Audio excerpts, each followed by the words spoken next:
गुरु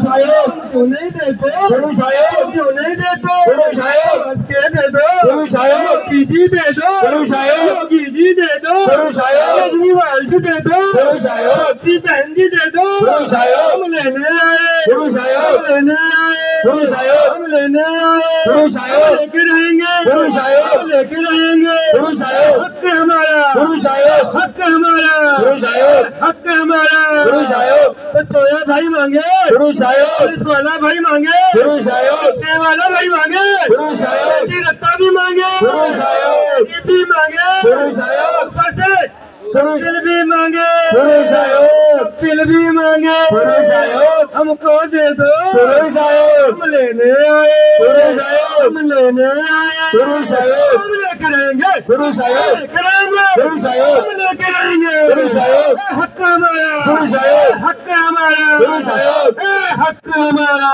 गुरु साहिब हम लेके रहेंगे, गुरु साहिब दीदी दे दो, गुरु साहिब दीदी दे दो, गुरु साहिब भाई दे दो, गुरु साहिब मोटा भाई दे दो, गुरु साहिब दे दो, गुरु साहिब सब मिलके दे दो, गुरु साहिब हमको क्यों नहीं देते, गुरु साहिब गुरु साहिब हम अपना अधिकार मांगते,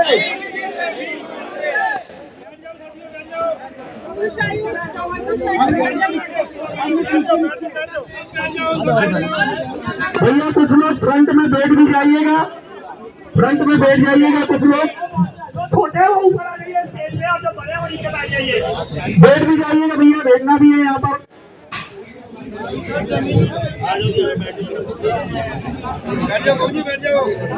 जाइए, जो छोटे हैं वो स्टेज के ऊपर चले जाइएगा या नीचे खड़े हो जाइएगा।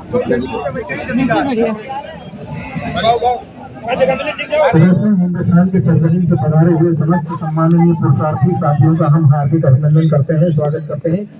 आज जंतर मंतर के इस मंच पर हैं पुरुष आयोग की मांग के लिए और साथ ही औरतों के लिए हेल्पलाइन, समान कानून, जेंडर इक्वल कानून, जेंडर न्यूट्रल कानून की मांग को लेकर के हुए हैं। हम देख रहे हैं कि पिछले 75 वर्षों में महिला सशक्तिकरण और महिला स्वतंत्रता की ही बात की जा रही है। एक ऐसा नैरेटिव सेट कर दिया गया है अर्बन नक्सल सोच के द्वारा कि पुरुषों के साथ के लिए सोचना ही गुनाह हो गया है। इस देश की सबसे बड़ी विडंबना है कि यहाँ पर पुरुष को जन्मजात अपराधी और महिला को जन्मजात निर्दोष मान लिया गया है, जबकि ये सच्चाई नहीं है। तो हमें इस बात का ध्यान रखना है कि चाहे महिला हो या पुरुष हो, अगर वो अपराधी है तो वो दंड की अधिकारी है, लेकिन 2% झूठी जो कि अपने पति और उसके पूरे परिवार की 7 महिला संस्कारवान महिलाओं के खिलाफ झूठे मुकदमे दर्ज कराती है, उस एक खराब महिला, गंदी महिला, पदभ्रष्ट महिला के कारण 7 संस्कारवान महिला बुरी तरह से प्रताड़ित होती है, पीड़ित होती है। हम माँ के पक्ष में है, बहन के पक्ष में है, बेटी के पक्ष में है, देरानी के पक्ष में है, जेठानी के पक्ष में है, सास के पक्ष में है, दादी के पक्ष में है, नानी के पक्ष में है, लेकिन एक लंपट पथभ्रष्ट व्यभिचारी स्त्री जो कि पूरे परिवार को प्रताड़ित करती है, हम इसके खिलाफ हैं। और यदि पुरुष आयोग और पुरुष हेल्पलाइन साथियों आगे आ जाओ, फिर मत कहना बुलाया नहीं, तो बुलावे का इंतजार मत करो। जिसने माला पहनी है, जो साथ साथ आए हैं सब साथी आ जाओ। और लोग थे ना, जेल में डाल दिया लोगों ने माला तो थी, माला थी, पहन रखा है।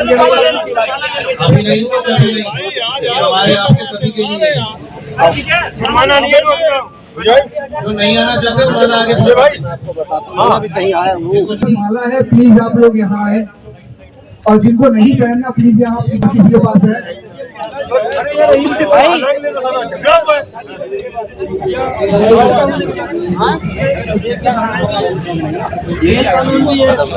एक आवाज माल गाया। प्लीज आप लोग अपना स्टॉप साइन सामने रखें। प्लीज आप लोग अपना स्टॉप साइन सामने रखें। सर मेन जो परेशानी यही है कि लड़की शादी के बाद कुछ भी कह दे अगर लड़के के खिलाफ के 498A है या 377 तक कह दे कि जिसको अप्राकृतिक यौनाचार, जबकि होता है, ऐसा नहीं है कि नहीं होता, पर वो आपसी सहमति से दोनों के बीच होता है। और ये कोई ऐसी नई बात तो है नहीं कि पहली बार हो रहा है, सालों से हो रहा है, हमारे शास्त्रों में लिखा है, इसके ऊपर काम शास्त्र बना है और सब कुछ है, सबको पता है, जज से लेके वो नीचे कर्मचारी जो सबसे लोअर लेवल का डी ग्रेड का, उसको भी पता है कि अप्राकृतिक यौनाचार है, जिसको भाई कहा जाता है और होता भी है पति पत्नी के बीच में आपसी सहमति से, उसका केस लगा दिया जाता है। अभी ये तो शुक्र है कानून पास नहीं हुआ कि शादी के बाद का भी वो बलात्कार का आरोप लगा देंगे जी, जिसको मैरिटल रेप के, वो भी बच गया कि चलो शुक्र है, तो वो भी लगा दे कि पति पत्नी में। और जहाँ रियल में होता है ना ये सब क्राइम, वहाँ पे कोई केस नहीं होता, लेकिन जहाँ पे क्राइम नहीं होता है ना, वहाँ पर ये झूठे चार्ज लगाए जाते हैं। सर हमारा मानना यही है कि तो 377 की जो धारा है, आप उसको, हम ये नहीं कहते कि बंद कीजिए, उसको रखिए, लेकिन उसको प्रॉपर मेडिकल, और मेडिकल भी जल्दी से जल्दी कराइए ना। अगर किसी ने जबरदस्ती किसी के साथ अप्राकृतिक यौनाचार किया होगा तो वो एक मेडिकल में ऑटोमेटिकली शो होगा, लेकिन यदि आपसी सहमति से हुआ है तो वो शो ही नहीं होगा, तो उसको अपराध की श्रेणी से बाहर रखा जाए और इसका मेडिकल उसके 10 दिन, हफ्ते 10 दिन के अंदर अंदर कराए कोर्ट। मैं इस चीज के लिए मना नहीं करता कि आप नहीं कराइए, क्योंकि हो सकता है कि कुछ लोग गलत भी होंगे आदमी, क्योंकि सारे पुरुष एक जैसे नहीं, तो सारी लड़कियां भी एक जैसी नहीं है। उनके साथ अगर अत्याचार हो रहा है तो उसको भी निवारण करो, हफ्ते 10 दिन के अंदर उनका मेडिकल किया जाए, ताकि अगर किसी ने उनके साथ जबरदस्ती की है, अप्राकृतिक यौनाचार जिसको कहा जा रहा है, तो उसको सजा दी जाए उस पुरुष को भी। लेकिन जहाँ पर नहीं है तो वहाँ उस स्त्री को भी सजा दी जाए ना, क्योंकि कानून तो क्या करता है कि लड़के को हुआ 5 साल 10 साल बाद ठीक है जी बरी कर दिया, लेकिन उस लड़की के ऊपर क्यों नहीं केस किया जाता जो 10 साल 5 साल मानसिक प्रताड़ना झेली उस लड़के ने, उसके परिवार ने, कोई भी उठा के 498 का केस ठोक देते हैं। अरे उसके लिए प्रॉपर इंक्वायरी होनी चाहिए और जल्दी से जल्दी होनी चाहिए, या तो बिल्कुल सर, बिल्कुल। अगर मेरे ऊपर बात की जाए तो मैंने सिर्फ इतना किया था कि हमारे यहाँ पे दहेज या लेना, कुछ भी देना एकदम निषेध है, कि हमारे पूरे परिवार में, खानदान में, मैंने सिर्फ सामान लेने से मना किया अपने ससुराल से, कि मैं नहीं दूंगा कुछ भी। उस बात के ऊपर जेरा बहस हुई और उसके बाद उन्होंने केस कर दिया। हाँ जी, अभी तो सर मेरा कोर्ट में केस ही चल रहा है, मेरे पर 498 की FIR की वो लगी हुई है, DV का केस कर दिया गया है। मेंटेनेंस के लिए मेरी पत्नी ने किया, जबकि वो जॉब भी करती है, और जिस केस में लड़की जॉब कर रही है वहाँ तो मेंटेनेंस बिल्कुल नहीं होना चाहिए। और दूसरा एक कानून कहा जाता है कि जी लड़की की इनकम पर लड़के का कोई हक नहीं होगा। जब लड़के की जिम्मेदारी उसको पालने की है तो लड़की की क्यों नहीं है? और लड़की की, जब वो लड़के की इनकम पे हक मांग सकती है तो लड़की की इनकम पे पति क्यों नहीं हक मांग सकता? क्या उस घर में वो रह नहीं रही, क्या खा पी नहीं रही? एक जानवर भी अगर हम पालते हैं ना, एक गाय भी पालते हैं, भैंस भी पालते हैं, तो उसके गोबर पे, उसके दूध पे जब मालिक का हक होता है, क्योंकि वो उसको चारा खिला रहा है, उसका जीविकोपार्जन कर रहा है, उसको रख रहा है, रहने का आश्रय दे रहा है। तो एक स्त्री जिसको पत्नी बना के लाया समाज में, उसकी अगर वो नौकरी करती है तो उसकी तनख्वाह पे वो ऑब्जेक्शन भी नहीं कर सकता। क्या ऑब्जेक्शन करना क्या गलत है क्या? अगर एक गाय से, जानवर तक से हम दूध ले सकते हैं, उसके अगर कोई और दूध निकाले तो हम वहाँ पर टोक सकते हैं, बोल सकते हैं। और यहाँ पर अगर हम पति, उसको जो पूरा आश्रय, रहना, खाना पीना, उनके जीवन की हर सुख सुविधा, मूलभूत चिकित्सा सुविधा, हर चीज़ का ध्यान रख रहे हैं। इवन अगर वो पढ़ाई कर रही है तो भी हम सपोर्ट कर रहे हैं, चाहे घर के काम काज है। लेकिन यदि अगर हम उनकी सैलरी पे या किसी पे ऑब्जेक्शन कर दे तो केस हो जाता है। जो उन्होंने दिया वो दहेज है और जो हमने दिया वो उसके लिए स्त्री धन हो जाता है। ये परिभाषा है कानून की, परिवर्तन चेंज होनी चाहिए, परिवर्तन चाहिए। और हमें कुछ नहीं चाहिए पुरुष आयोग के लिए कि परिवर्तन, झूठे केस बंद हो, केस हो तो उनके पूछताछ जल्दी से शीघ्र जांच हो। और जो 2-3 केस है कि मैरिटल रेप डिनाई कर दिया केस, ये बहुत अच्छा किया गया। 377 की धारा को भी बंद किया जाए, 498 को भी किया जाए, लेकिन इसके लिए कानूनी जांच परोक्ष रूप से, प्रत्यक्ष रूप से और स्पष्ट रूप से शीघ्रतम हो, ताकि इसका क्लियर हो।